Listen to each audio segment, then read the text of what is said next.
नमस्कार, मैं रवीश कुमार। सरकार और नागरिक का रिश्ता बड़ा ही नाजुक होता है। विश्वास का भी और अविश्वास का भी, समर्थन का भी और विरोध का भी, मांग का भी होता है और इनकार का भी। आप एक नागरिक के तौर पर जब भी कभी कहीं धरना प्रदर्शन देखते हैं तो आपकी प्रतिक्रिया क्या क्या होती होगी, मुझे ठीक ठीक तो नहीं मालूम, मगर कई लोग मिलते हैं जो इनसे सहानुभूति भी रखते हैं और कई लोग मिलते हैं जो इनका मजाक भी उड़ाते हैं। लोकतंत्र में मतदान करना और चुनाव के बाद सरकार बना लेने भर से एक नागरिक का लोकतांत्रिक कर्तव्य समाप्त नहीं हो जाता। उसका असली संघर्ष सरकार बनने के बाद ही शुरू होता है, जो वह अपनी मांगों को लेकर सरकार के सामने दावेदारी करता है। कई प्रदर्शन इस आस में समाप्त हो जाते हैं कि काश कोई पत्रकार आएगा और हमारी तस्वीर दिखाएगा। कई प्रदर्शन इस बात की चिंता ही नहीं करते हैं, उन्हें पता है कि जब वे प्रदर्शन करेंगे तो कैमरे वाले आएंगे ही। कांग्रेस और बीजेपी के प्रदर्शनों को बाकी प्रदर्शनों से ज्यादा सौभाग्य प्राप्त है इस मामले में। रघुपति राघव राजा राम, उनको बुद्धि दे भगवान। जरूरी नहीं कि गांधी की प्रतिमा के सामने धरना प्रदर्शन किया जाए तो रघुपति राघव राजा राम ही गाया जाए। गांधी इस भजन को अलग संदर्भ में गाते थे। राजनीति ने इसके बोल भी बदल दिए। सन्मति की जगह बुद्धि। भाजपा सांसद संसद परिसर के भीतर बनी गांधी प्रतिमा के सामने प्रदर्शन कर रहे थे। मांग कर रहे थे कि इटली की अदालत में जिन लोगों ने पैसा खाया, देश की जनता जानना चाहती है कि घूस किसने ली, यह जनता के सामने आएगा। भाजपा की सरकार है, फिर भी वे प्रदर्शन कर रहे हैं। एक बार लगा कि कहीं वे मांग तो नहीं कर रहे कि घूस लेने वालों का नाम बताओ, मगर यहां हुई बातों से ऐसा भी लगा कि वह आश्वासन भी दे रहे थे कि नाम हम जल्दी बताने वाले हैं। प्रधानमंत्री ने भी कहा कि क्या कोई ताकतवर है इसलिए उसको छोड़ दें, मेरा तो इटली में कोई परिवार नहीं, इटली में किसका परिवार रहता है।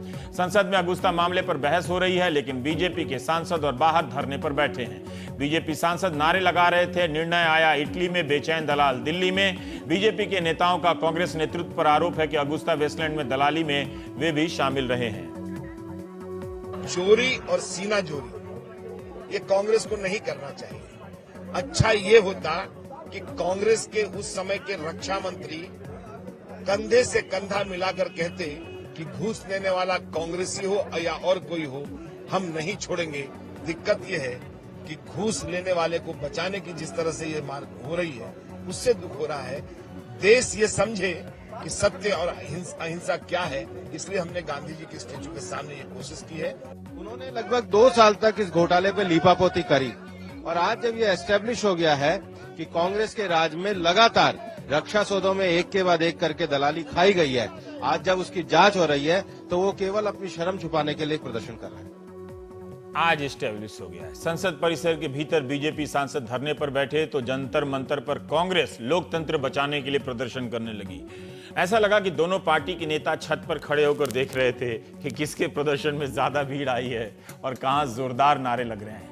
कांग्रेस के प्रदर्शन में पूर्व प्रधानमंत्री मनमोहन सिंह भी आए, कांग्रेस अध्यक्ष सोनिया गांधी और उपाध्यक्ष राहुल गांधी भी पहुंचे।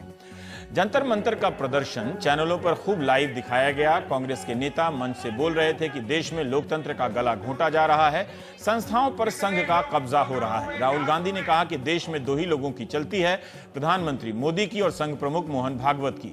सोनिया गांधी से लेकर सभी नेताओं ने अरुणाचल प्रदेश और उत्तराखंड में राष्ट्रपति शासन लगाए जाने को लेकर मोदी सरकार की कड़ी आलोचना की। सोनिया गांधी ने कहा कि वे किसी से डरने वाली नहीं है, कांग्रेस कच्ची मिट्टी की नहीं बनी है।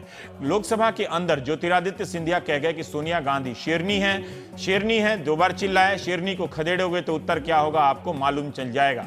दरअसल 56 इंच का सीना अगर लोकतंत्र में एक खराब रूपक है तो नेताओं को शेरनी की तरफ पेश करना भी खराब रूपक है, ये मेरी निजी राय है। मनमोहन सिंह ने कहा कि मैं मोदी सरकार से कहना चाहता हूं कि कांग्रेस बहती हुई गंगा की तरह है, आप चाहे इसे बदनाम कीजिए या कुछ कीजिए, ये अपना रास्ता नहीं बदलेगी। गंगा का रूपक भी बीजेपी को मौका दे गया। रक्षा मंत्री मनोहर पर्रिकर ने जवाब दिया कि आप क्यों चिंतित हैं, मैंने तो किसी का नाम नहीं लिया, आप ही जानते होंगे कि गंगा कहां जा रही है। त्यागी और खेतान तो छोटे लोग हैं जिन्होंने बस बहती गंगा में हाथ धोया है। लोकसभा चुनाव के दौरान प्रधानमंत्री मोदी गंगा को लेकर भावुक हो रहे थे, चुनाव हारने के बाद मनमोहन सिंह गंगा को लेकर भावुक हो रहे हैं। ये गंगा को लेकर हो क्या रहा है इस देश में। बीजेपी को भी हैरानी हुई होगी मनमोहन सिंह के इस गंगावाद से। इस पॉलिटिक्स में जरूर मां गंगा कंफ्यूज हो गई होंगी।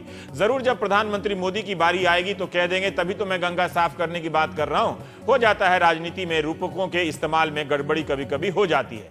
इसके बाद कांग्रेस नेताओं ने गिरफ्तारी दी, जिसके बाद उन्हें छोड़ दिया गया। मुझे इस समय पर डॉक्टर मोहम्मद इकबाल का एक शेर याद आता है। उन्होंने इस बात का जिक्र किया था कि हिंदुस्तान पे कई दुश्मनों ने वार किया, लेकिन फिर भी देश आगे बढ़ता गया। डॉक्टर इकबाल ने कहा, मिट गए मिस्र, यूनान और रोमा, लेकिन कायम है अब तक नामो निशान हमारा। कुछ बात है कि हस्ती मिटती नहीं हमारी, सदियों रहा है दुश्मन दौरे ज़मां हमारा। मोदी जी ने कहा था 2 करोड़ युवाओं को मैं रोजगार दूंगा हर साल।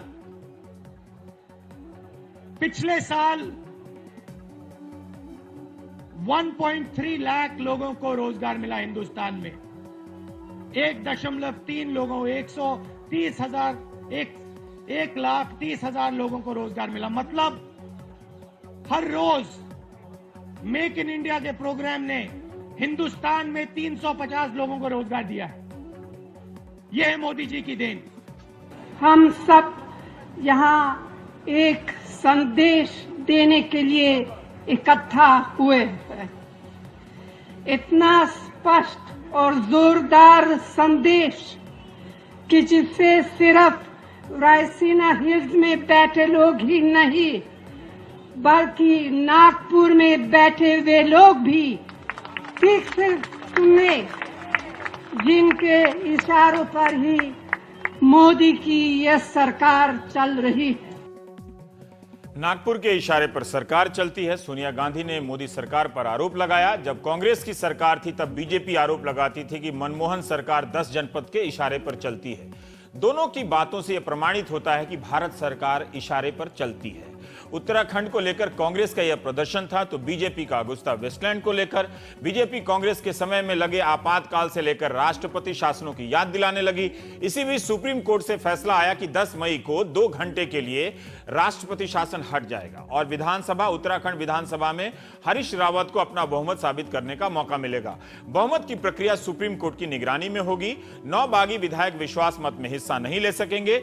इससे कांग्रेस उत्साहित हो गई। सोचिए, अगर सुप्रीम कोर्ट हाई कोर्ट के फैसले को पलट देता तो जंतर मंतर पर लोकतंत्र को बचाने के लिए गई कांग्रेस की क्या हालत होती।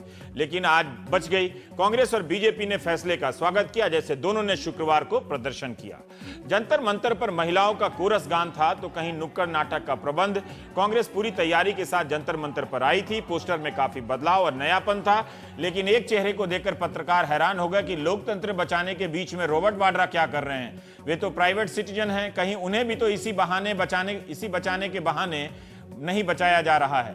वैसे उनके खिलाफ हो रही जांच का नतीजा अभी तक नहीं आया है। इस पोस्टर के कारण कांग्रेस कार्यकर्ता जगदीश शर्मा की भी खूब कवरेज हुई। कांग्रेस को जवाब देना पड़ा कि जगदीश शर्मा ने यह पोस्टर बिना मान्यता के लगा दिए हैं। यहां पर प्रियंका गांधी की भी तस्वीर देखी गई। इस बीच यह भी देखा गया कि एक नौजवान कांग्रेस सांसद अंबिका सोनी का सेल्फी लेने का प्रयास संघर्षरत है। अंबिका जी भी झेप गई। युवक सेल्फी लेने में सफल रहा या नहीं, यह ज्ञात नहीं हो सका है। इन प्रदर्शनों से मुख्यमंत्री अरविंद केजरीवाल को भी कुछ कहने का मौका मिला।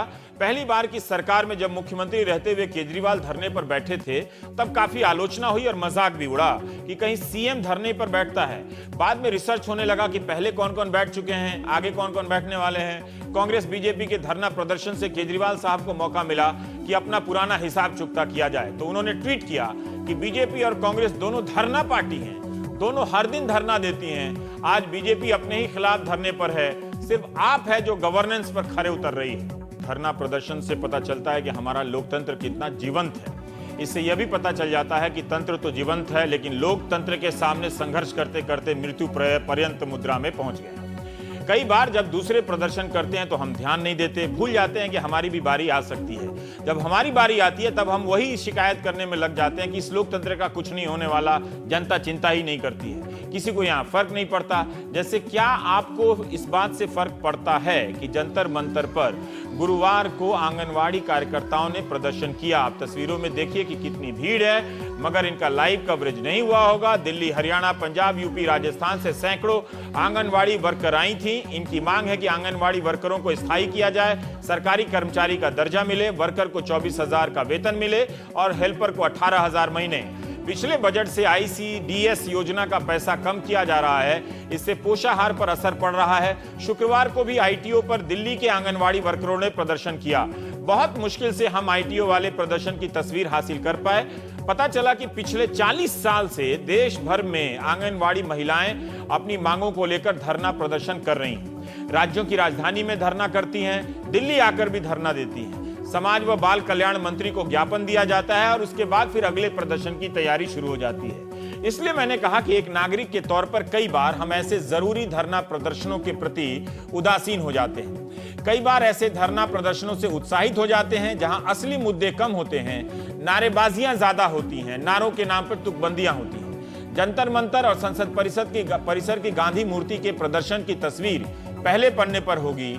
आंगनवाड़ी वर्करों की प्रदर्शनों की तस्वीर आप खुद खोज लीजिएगा किस पेज नंबर पर है। टीवी का भी यही हाल है, हम भी सारे प्रदर्शनों को नहीं दिखाते हैं। 15 फरवरी 2016 को भी एक प्रदर्शन हुआ इसी आंगनवाड़ी महिलाओं का। फिर हमने सीटू से पूछा कि आप लोग आंगनवाड़ी वर्करों को लेकर कब से प्रदर्शन कर रहे हैं, तो हाल फिलहाल के कुछ प्रदर्शन गिनाने लगे।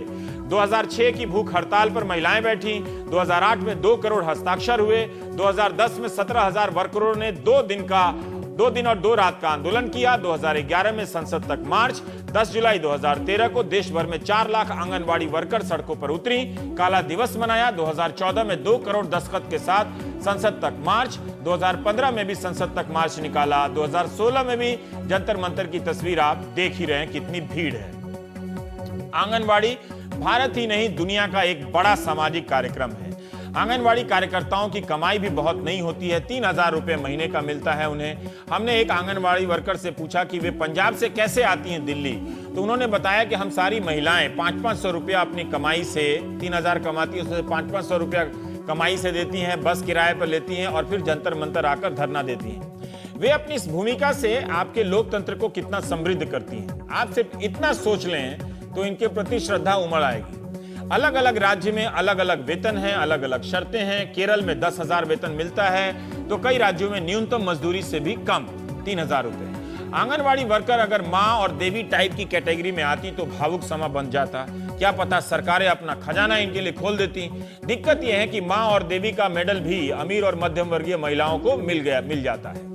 देश भर में आंगनवाड़ी के 14 लाख केंद्र बताए जाते हैं और इनमें 27 लाख महिला वर्कर काम करती हैं। आपको जल्दी से बता दें कि आंगनवाड़ी वर्कर का मतलब क्या होता है। सामाजिक कल्याण विभाग इंटरव्यू के बाद वर्करों की अस्थायी तौर पर नियुक्ति करता है।